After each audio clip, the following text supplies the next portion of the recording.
My brother's fiancée wants to wear her late mom's wedding dress to my wedding. Now they're threatening not to come if I say no. So I, 28F, am getting married in 2 months, and I've planned every detail down to the last flower petal. It's my dream wedding, and I've been saving and planning for years. Here's where things get tricky. My younger brother, 26M, is engaged to his fiancée, Emma, 24F, and she recently lost her mom in a tragic accident. Emma and I have always gotten along fine, but we're not super close. Anyway, her mom had a very beautiful, expensive wedding dress that Emma inherited, and it means a lot to her. A few days ago, Emma came to me in tears asking if she could wear her late mom's wedding dress to my wedding as a guest. I was shocked because this felt off. Like, I totally understand that she wants to honor her mom, but I just feel like a wedding dress at someone else's wedding is not the time or place. Especially since she knows I have a very specific theme, color palette, and vibe for my day. I told her gently that I didn't think it was appropriate, and she started crying, saying it was the only way she felt her mom could be with her during a major family event. She said she'd never get to see her mom at her own wedding, and wearing the dress felt like a way to keep that connection. I felt for her, but I held firm that my wedding wasn't the right time for that. Well, now my brother is furious with me, saying I'm heartless and selfish, and a bunch of family members have started to take sides. Some say Emma's request is deeply sentimental and that I'm being too rigid about wedding rules, while others agree that it's weird for a guest to wear a wedding dress at someone else's wedding. Emma hasn't spoken to me since, and my brother says they're considering not coming to the wedding at all unless I change my mind. My fiancé is supportive of me, but I'm starting to feel guilty because I know this is tied to grief, and I don't want to be the bad guy. Aidia for refusing to let her wear her late mother's wedding dress to my wedding? Update 1. All right, so I took some time to let the whole situation cool down because the drama was really getting to me. I was mentally exhausted from all the back and forth with family, and even though my fiancé kept reassuring me that I wasn't in the wrong, the guilt just kept gnawing at me. You know when you're absolutely sure you're right, but everyone keeps making you question yourself? Yeah, that's been my life for the past week. Anyway, I decided to have a one-on-one conversation with my brother. We hadn't spoken properly since the whole argument blew up, and I figured it was time to sit down and talk it out. I invited him over for coffee, and he agreed, but I could tell he wasn't exactly thrilled to come over. The vibe was tense from the start. When he arrived, I jumped straight in. I told him I wasn't trying to be insensitive to Emma's grief, and that I fully understood how important her mom's dress was to her. I explained that it wasn't about me being controlling, but more about the context of wearing a wedding dress at someone else's wedding.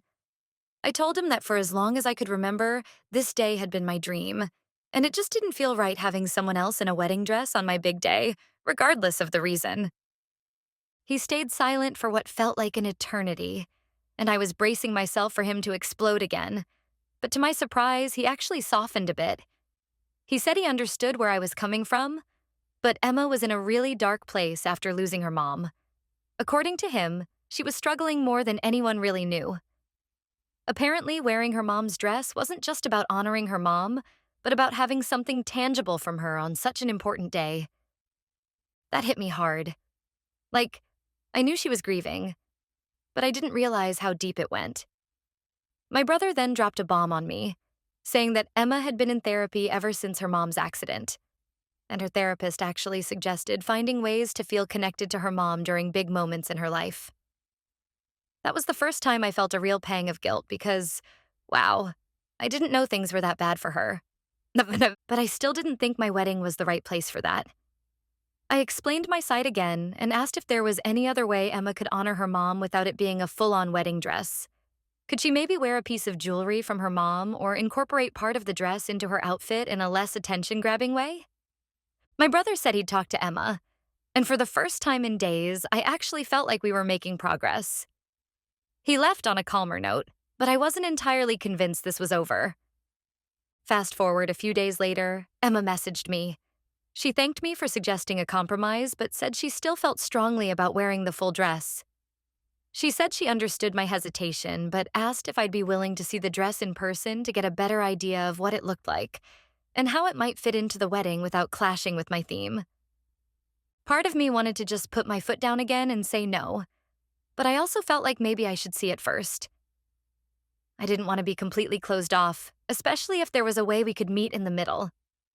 So I agreed. We set up a time for her to come over and show me the dress. When Emma arrived with the dress, my stomach was in knots. I was so worried it was going to be this huge, attention-grabbing gown that would completely steal the spotlight. But when she pulled it out of the garment bag, I was shocked. It wasn't what I expected at all. The dress was vintage, elegant, and understated. It had lace detailing, and while it was definitely a wedding dress, it wasn't as flashy as I thought it would be. Still, it was a wedding dress, and no matter how low-key it was, I wasn't sure how I felt about it. Emma could tell I was conflicted, and she broke down in tears right there in my living room. She started apologizing, saying she felt horrible for putting me in this position and that she didn't want to ruin my wedding. I was caught completely off guard because, for the first time, I realized just how much this was weighing on her. She wasn't trying to be difficult.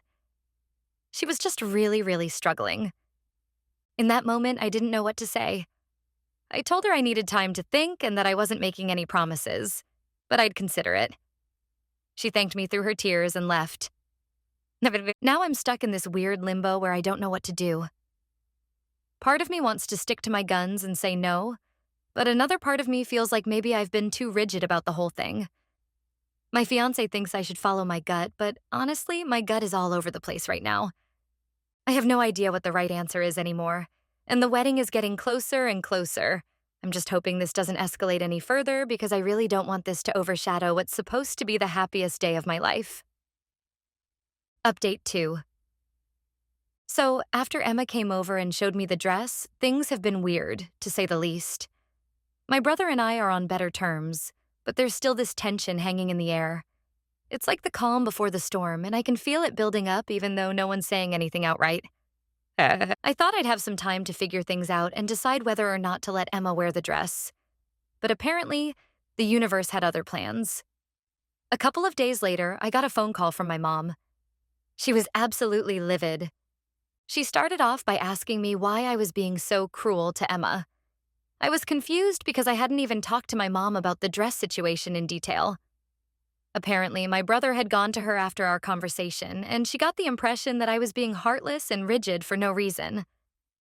She went on and on about how family is everything and how Emma needed support more than ever. I tried to explain my side, but she wasn't having it. She kept saying how I needed to be more compassionate and that I was letting a dress come between family. It didn't matter how many times I told her that I'd already met with Emma and was trying to find a compromise. In her mind, I was the bad guy. The thing that really set me off, though, was when she said, "If your dad were still alive, he'd be so disappointed in how you're handling this." That hit me like a ton of bricks.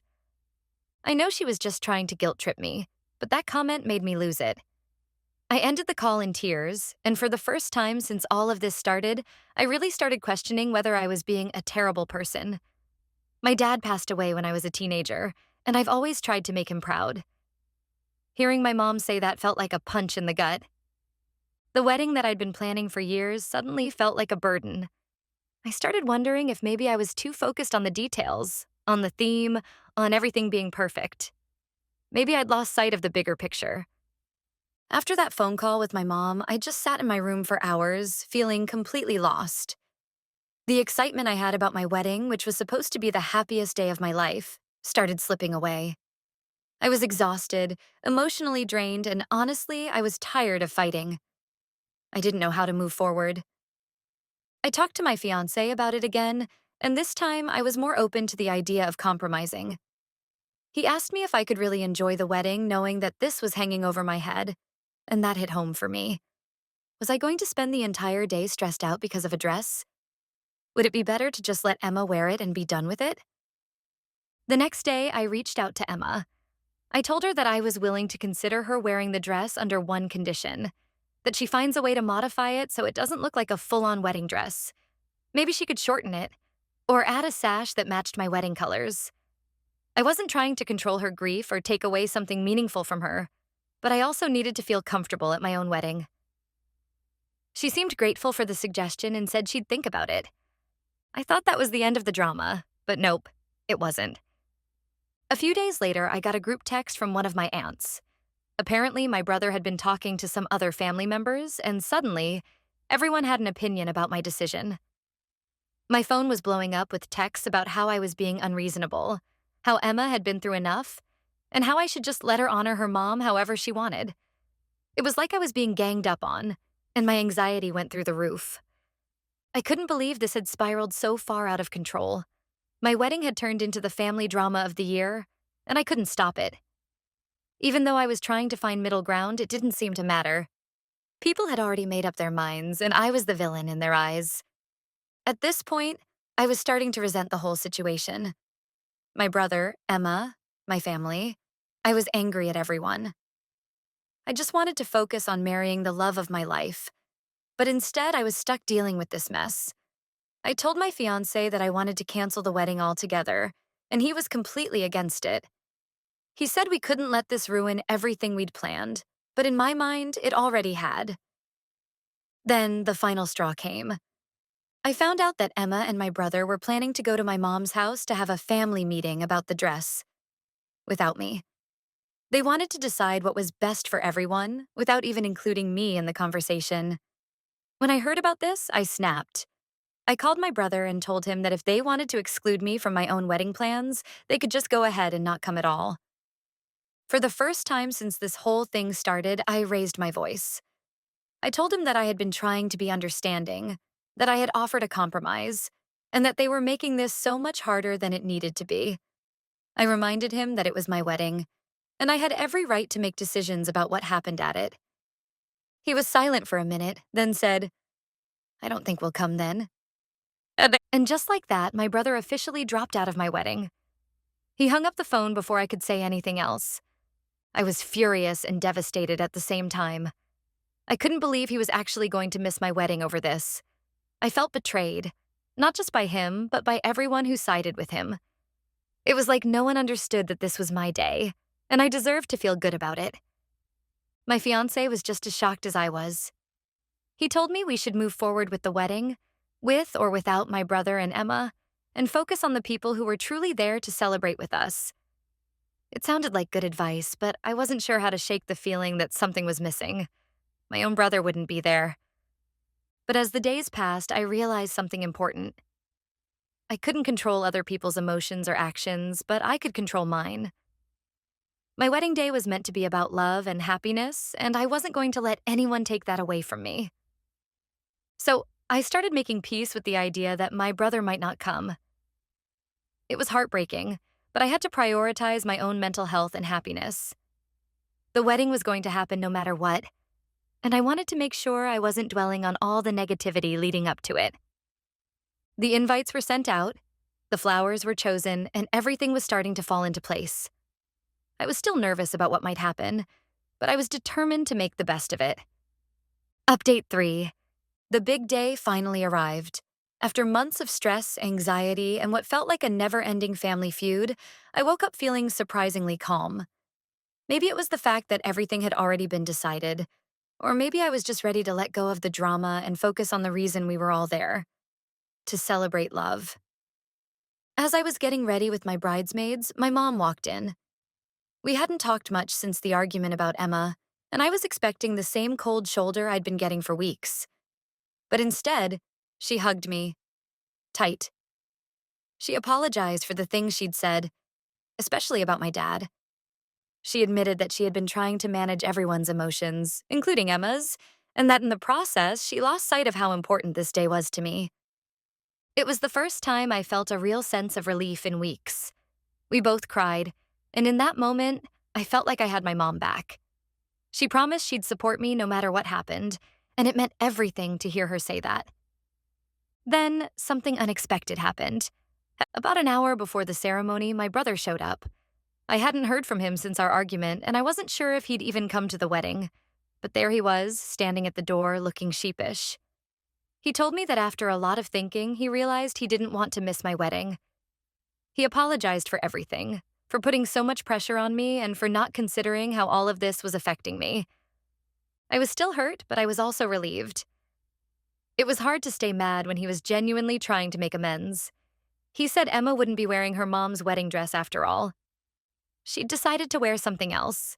Still meaningful, but not a wedding dress. He didn't go into detail, but it didn't matter. What mattered was that he was there, and we could move forward. The ceremony was beautiful. As I walked down the aisle, all the stress, all the tension melted away. I wasn't thinking about the dress or the family drama. I was thinking about my fiancé, the man I was about to marry, and the life we were about to start together. The reception went off without a hitch.